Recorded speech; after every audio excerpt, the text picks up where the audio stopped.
First Timothy chapter 3, as we continue to make our way all the way through the book of First Timothy. And then next, we're going to get into Second Timothy, and we'll see where the Lord takes us from there. But I want to read the text.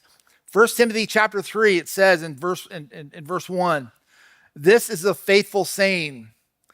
If a man desires the position of a bishop, he desires a good work. A bishop then must be blameless, the husband of one wife, temperate, sober-minded, of good behavior, hospitable, able to teach, not given to wine, not violent, not greedy for money, but gentle, not quarrelsome, not covetous, one who rules his own house well, having his children in submission with all reverence. For if a man does not know how to rule his own house, how will he take care of the church of God?" Verse 6, "Not a novice, lest being puffed up with pride, he fall into the same condemnation as the devil. Moreover, he must have a good testimony among those who are outside, lest he fall into reproach and the snare of the devil." There's a lot in there. Listen, everywhere you look today, people are talking about leadership. From business books to podcasts to social media, everyone wants to know what makes a great leader. But what if I told you that God has already given us his own leadership manual, and it looks very different from what we're told by the world and what the world celebrates? In 1 Timothy chapter 3, Paul tells us that leadership in God's house isn't about charisma, success, or popularity. It's about character. We live in a time when moral failures among leaders make headlines almost weekly. But long before social media exposed leaders, God's word already called them to live above reproach. Also in 1 Timothy chapter 3, Paul reminds us that God's standards for leadership haven't changed, and they still matter today. Every church, every government, every business, and every home needs good, strong leadership in order to succeed.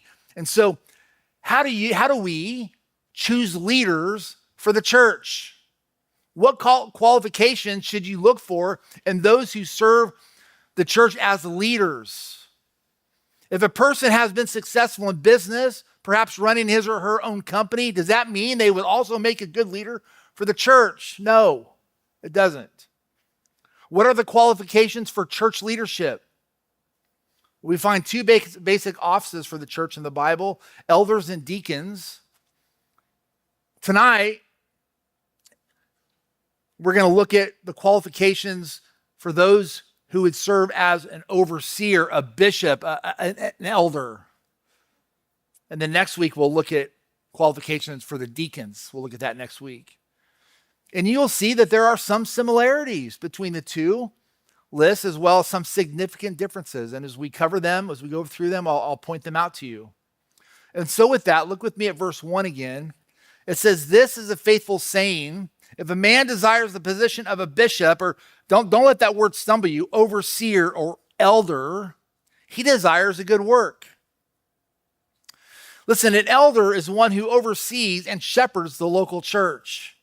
When Paul uses the word bishop, he is talking about church elders, but emphasizing their role as leaders, as those who give oversight over the church body.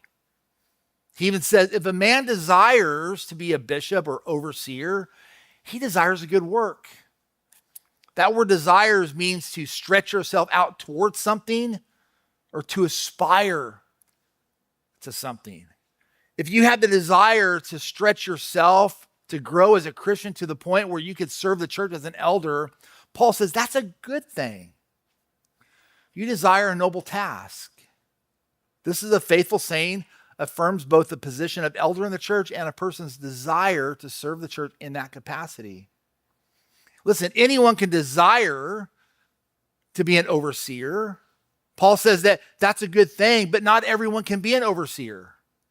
It's not like at the Rock Church, it's not like some denominations. Here's how that works.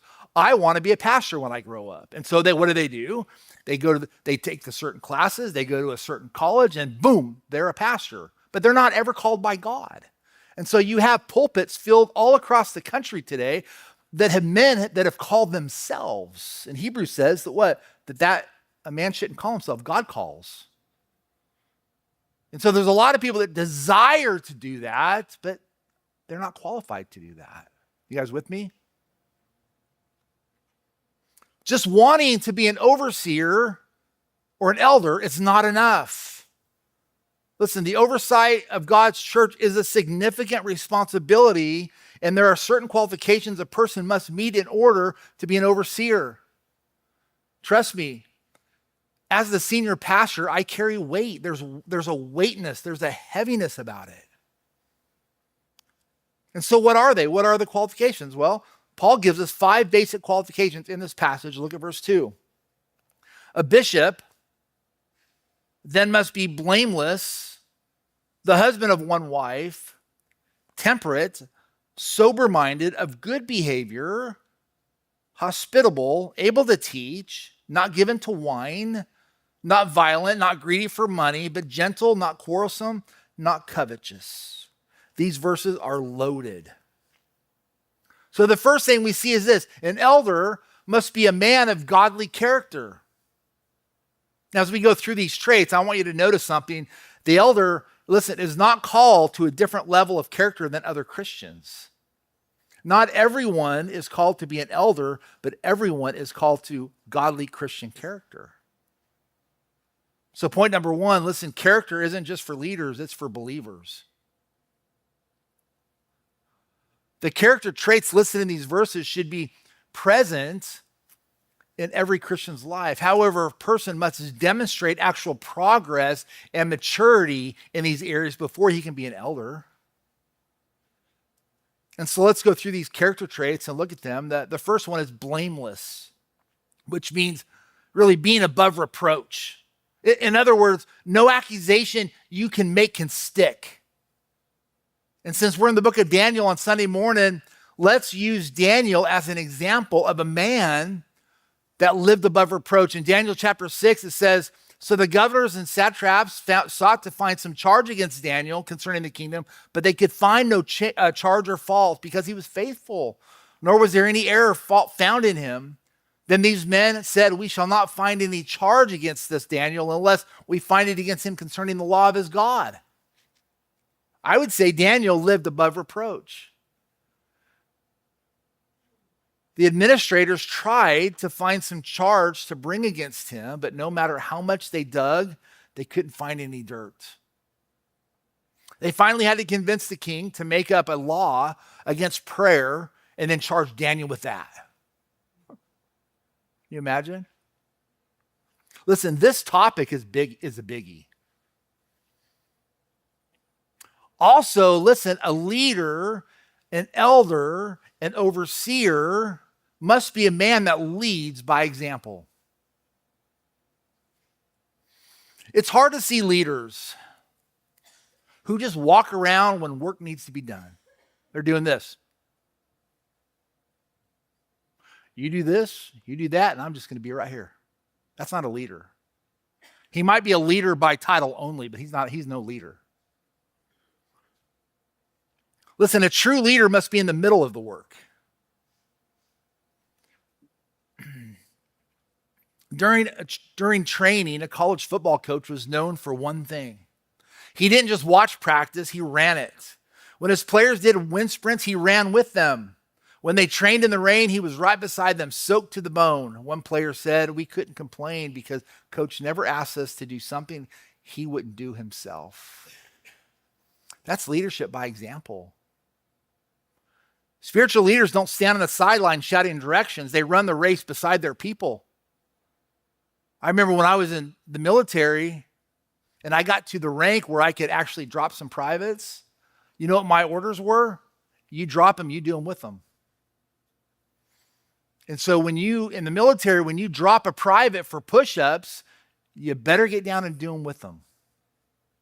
You lead by example. You don't tell somebody to do something you won't do yourself, or that you can't do yourself. When you run 5 miles in the military, guess what? Your leaders are running right with you. When we walk 25 miles with a 70-pound rucksack, you know what our leaders were doing? They were walking right with us. That's what leaders do. That's what leaders do. I could go on all night about that one, because I tell you that's lacking. in the world, but in the church. Not too many people are wanting to get their hands dirty. I don't know why. The second thing we see is a husband of one wife. In the Greek, the meaning is he must be a one-woman man. This qualification tells us that an elder must be a man. Why is that? It goes back to what we discussed last week. There's a God-ordained order in gender, and we must respect that order in both the church and in the home. We covered that last week. Just as husbands have been given the role of spiritual leadership in the home, so male elders have been given the role of spiritual leadership within the church. He also must be a one-woman man. This verse, listen, has been interpreted a few different ways. Some see this as a prohibition of polygamy, others as a prohibition of remarriage, and others as a requirement of marital faithfulness. Given the context of godly character in these verses, I would suggest the third interpretation makes the most sense. Now, this, of course, would rule out polygamy, only one wife. I don't know why you guys would want to do that anyway. But it doesn't necessarily rule out remarriage. For example, the Bible gives a person the freedom to remarry after a death of a spouse. There's no reason why this should disqualify an elder from serving. What about divorce and remarriage? Some churches automatically disqualify a divorced man from serving as an elder, but I don't think that's what Paul is getting at in this verse. Paul is talking about marital faithfulness. Now, there are many times when divorce is a matter of marital unfaithfulness. If the man has been unfaithful to his wife, either in marriage or through divorce, then he should not serve as an elder. But there may be times when the man has not been unfaithful, and yet his wife has divorced him. Or times when the divorce is long in the past, and regardless of who was at fault, the prospective elder has moved past this event in his life and grown to spiritual maturity. Or what if they got divorced before they were saved, and now they're saved? Like, do you hold that against a person? I don't think there's anything automatic here. I think you have to balance present marital faithfulness with past mistakes and God's grace and forgiveness. I do think it's wise for someone who is recently divorced to take a breather from church leadership, both to work on personal recovery and also to not bring unnecessary reproach on the church. I think it's wise. What about the man who's not married? Well, Paul has both a high view of marriage and singleness, and especially singleness, which frees a person up for ministry. So not being married would not disqualify a man from serving as an elder. However, the single man would also have to show the highest integrity and honor in his relationships with women. Now, the next three words go hand in hand: temperate, sober-minded, and of good behavior. Taken together, they paint the picture of a responsible, self-controlled, orderly, level-headed man. These are all important qualifications for spiritual leadership. See, the Lord does not want his church to be led by men that are destructive, that's not self-controlled, a man that does not lead by example. He wants a man that's under the authority of Jesus. And listen, that's the only way a man can have these qualifications. They have to have a relationship with Jesus. This is not something we learn from an early age. Oh, some are raised with good manners, especially here in the South. Good manners, but they're not raised to possess all of these qualifications. Those qualifications are a good reference point to say they have a strong relationship with Jesus. Oh, they're not perfect and they still mess up, but overall, they're walking with Jesus. Notice also that the elder must be hospitable and able to teach. We'll address the able to teach part separately, but let's look at the hospitable part for now. The word itself literally means friendly to strangers. That is to those outside your immediate home or family.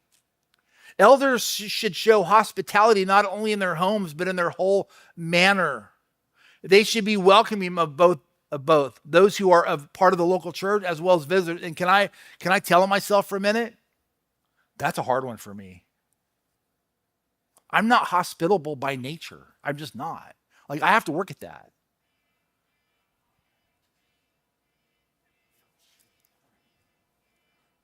I have to work at it. Anybody else with me on that? Is that a hard one for you? Yeah, it's just, some of y'all are really great at that. Really good at that.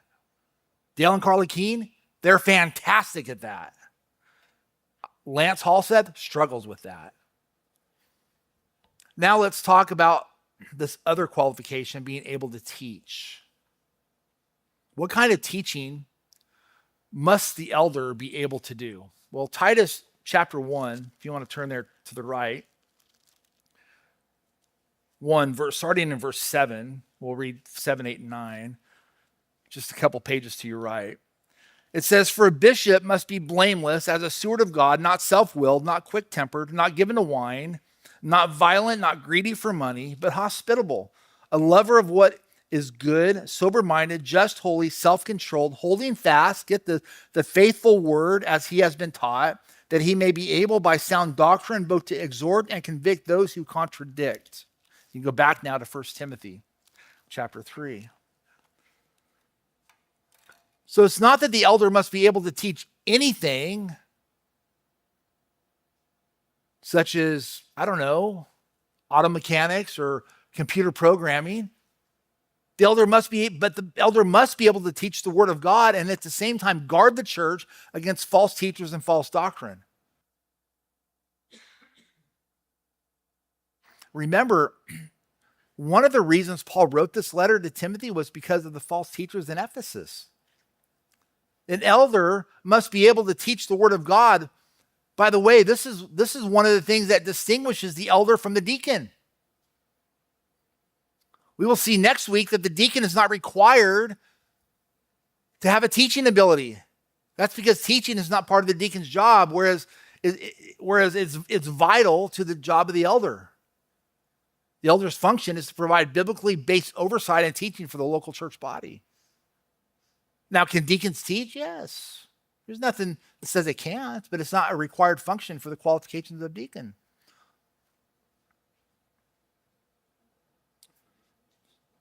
So verse 2 states positive qualifications for elders. Verse 3 is phrased more in the negative.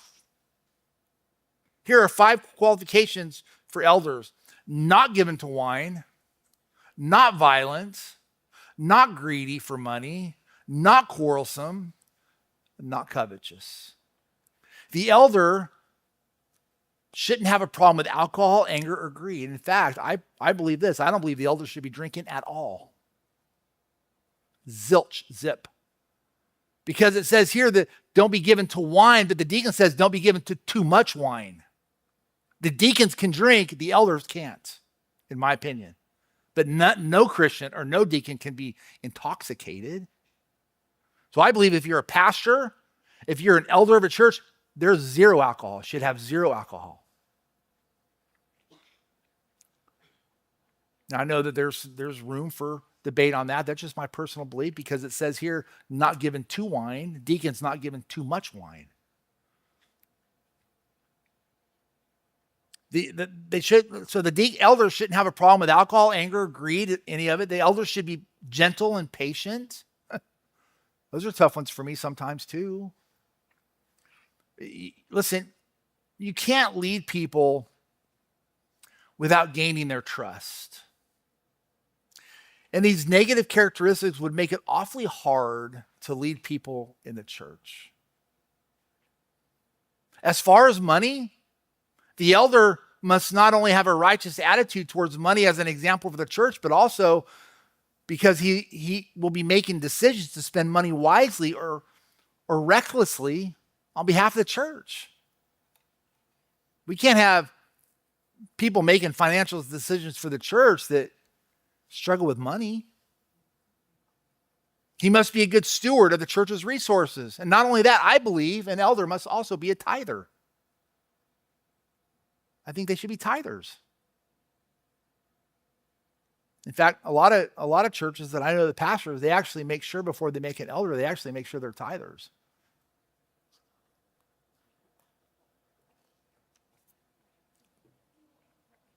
I mean, how do you as an elder sit down with somebody, talk to them about money when you don't have control of that yourself? Greed also can be what I was, a workaholic. Greedy. Why was I always working? Greed, right? Greed. Can't do that. In other words, listen, an elder must be leading from the front, not from the rear.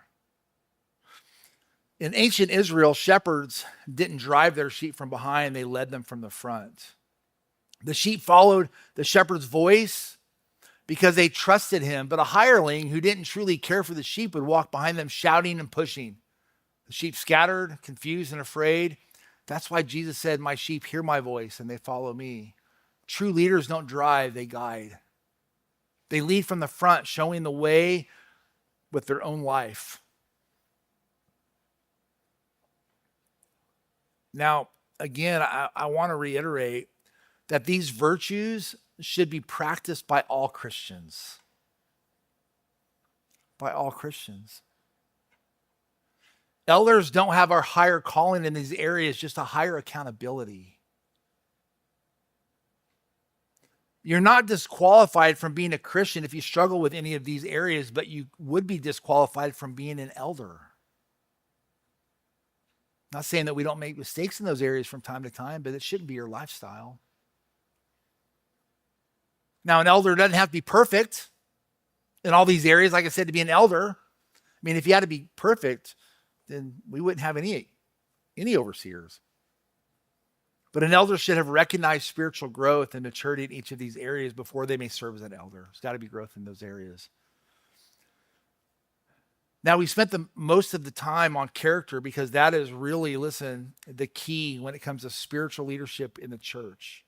Did you know, even in the Old Testament, it talks about leadership qualifications within the children of God. Exodus chapter 18, verse 21, it says, moreover, you shall select from all the people able men, such as fear God, men of truth, hating covetous, and place such over them to be rulers of thousands, rulers of hundreds, rulers of 50s, and rulers of tens. Listen, God's not looking so much for men with business experience or management skills, although those all may be helpful, as he is looking for men of godly character.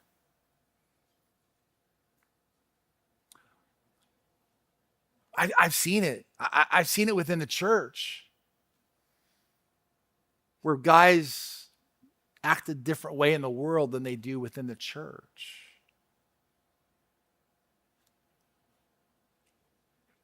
Look at verse 4.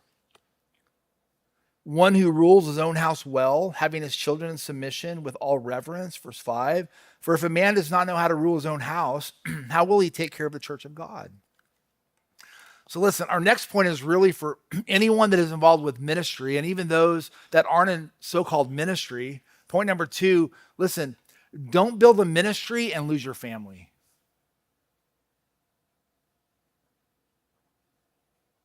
See, the problem,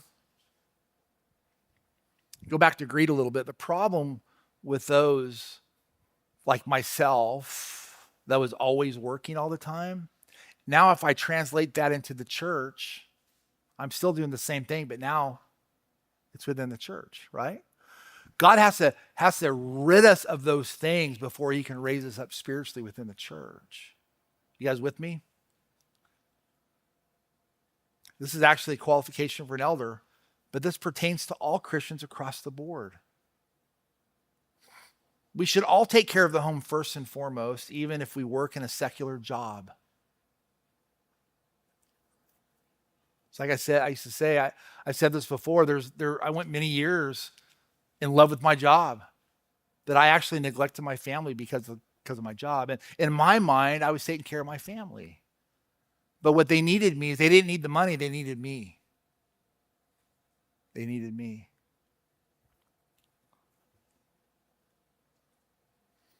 Also, this isn't saying that an elder has to be married and has to have children.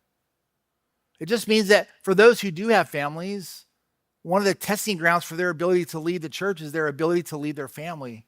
This is part of the resume that a prospective elder brings to the job. And so what do you look for in a prospective elder's home?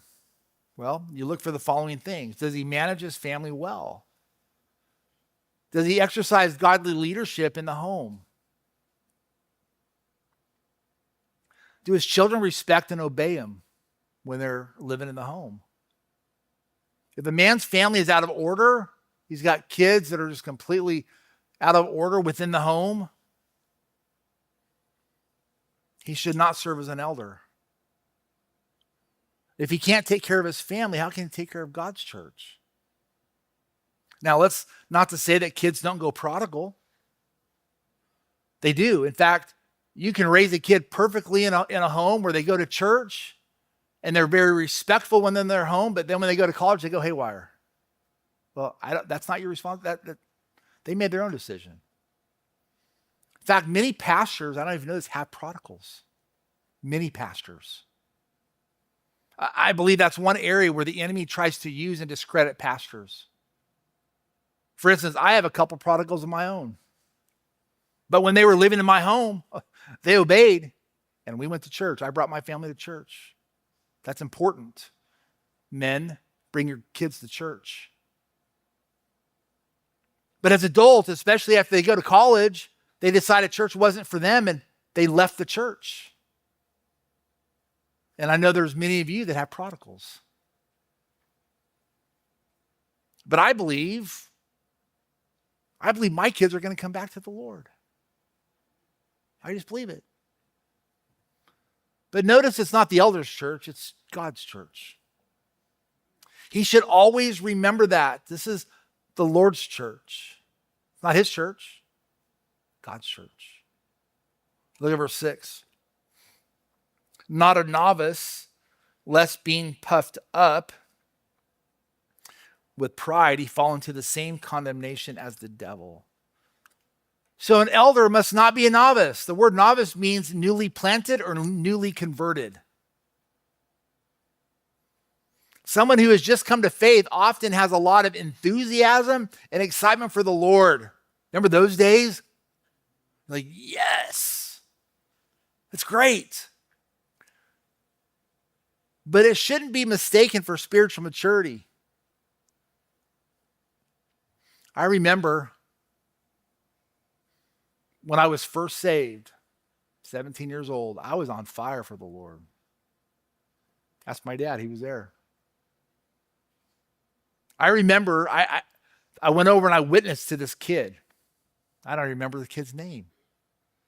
Only a couple days after I was saved. He got saved. I took him to youth group, and I'll never forget it. I thought, I was like, man, I'm energized, I'm excited. Like, I know what I'm talking about here. I've known the Lord all 2 days, right? I know what I'm talking about here. And I'll never forget, the youth pastor said, I introduced him, and he said, hey, I got a book. You need to read this book. It's called the Book of John. And that should be the first book. And I'm like, no. He should read the book of Ephesians. I knew what I was talking about, right? Because I had just read the book of Ephesians. And he probably, I was talking wrong about the other day. I'm like, man, he probably looked at me like, who are you? A 2-day-old Christian? But you had that enthusiasm and that excitement, right? But that's not spiritual maturity. If you put someone into leadership too quickly, listen, they may not be mature enough to handle it. They may become puffed up with pride. Oh, look at me. We've seen that too. Pride was the devil's downfall, and has been the downfall of many a leader as well. On the other side of that same coin, they could also become discouraged because they're not strong enough spiritually to handle the intensity of the attacks that will come. I don't know if you know this, but the more the Lord uses you in ministry, the more attacks and the harder attacks and the more intense they come.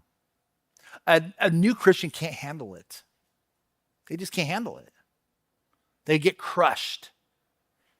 I've seen people a few times in the course of 8 years get crushed under the weight of ministry because they just weren't ready for it yet. Imagine a student pilot who's only taken a few lessons. He's eager, excited, and thinks he's ready to fly by himself. The instructor, however, knows that enthusiasm isn't enough, because what matters isn't how you feel in the air, but how you handle the turbulence. Leadership brings turbulence. And without training, testing, and time, even the most passionate person can crash under pressure. We should be discipling new believers, not throwing them into leadership. Give them time to mature and to learn God's word and to grow in their understanding of God's grace in our lives. We had a little conversation yesterday morning at prayer. You older men ought to take some of these younger guys and disciple them. Raise them up. Raise them up. Now let's look at verse 7. Moreover, he must have a good testimony among those who are outside, lest he fall into reproach and the snare of the devil. The word testimony also means reputation. In other words, the elder must have a good reputation among those who are outside. The elder's life, marked by the godly character traits discussed earlier, must be a positive witness to the community. The church's reputation rises or falls with the reputation of its leadership. An elder ministers to the flock, but he represents the church to the outside world. If he doesn't have a good reputation in the community, he shouldn't serve as an elder. Now, that's not to say that, some people get, they have a hard time with the pastor, then they leave and start talking about them. It's not talking about that. But in those in the community, those you work with, those that you go to school with, that don't come to this church, what's the reputation of that person with those people? See, listen, an elder's bad reputation will become the church's bad reputation. Listen, the devil would like nothing more than to discredit the church through its leaders, because he knows it is one of the most effective ways to keep people from coming to Christ.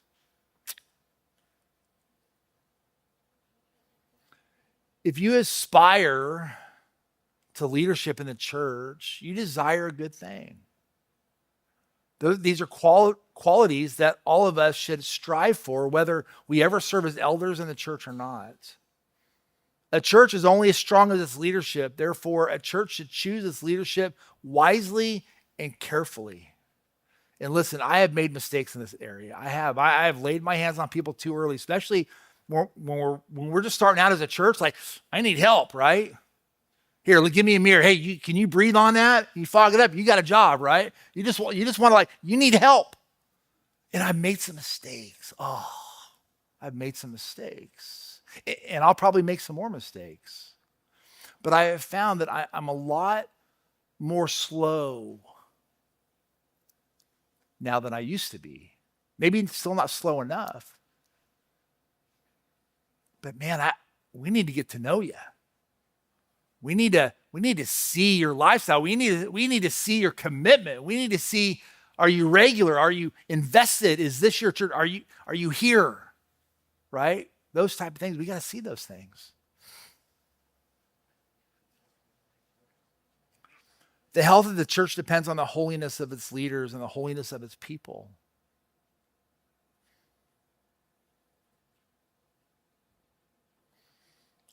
I have to say, I've seen this even within our own community. There are pastors in our community that are not living, that they're not qualified. Their lifestyle does not qualify them. They're not teaching the word. There's all kinds of things wrong. Our harvest festival, how many was at our harvest festival? Wasn't that amazing? It was Jesus. Did you know that I heard of other harvest festivals not too far from us? There was no representation of Jesus at all. They were playing secular music and all kinds of goofy stuff. It's like, we're church. We're godly people. We should act like it. You guys with me? We shouldn't act like the world. We should be different. So this evening, that just kind of hurts my heart a little bit. So this evening, whether you're a pastor, a parent, or simply a follower of Christ, remember, people are watching the way you walk.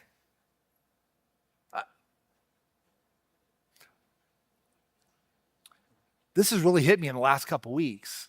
And I talked to our staff and our pastoral staff that people are watching us. Not just us as leaders. Yes, they are. But you as Christians, watching you. And did you know to some people, you'll be the only Bible they ever read?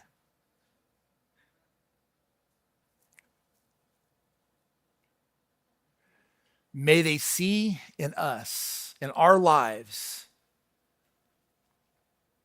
that we point to Jesus. May they see in us lives that point not to our own goodness, but to the grace of God that it changes hearts and builds his church. Amen? Lot there, isn't it? Wait till next week.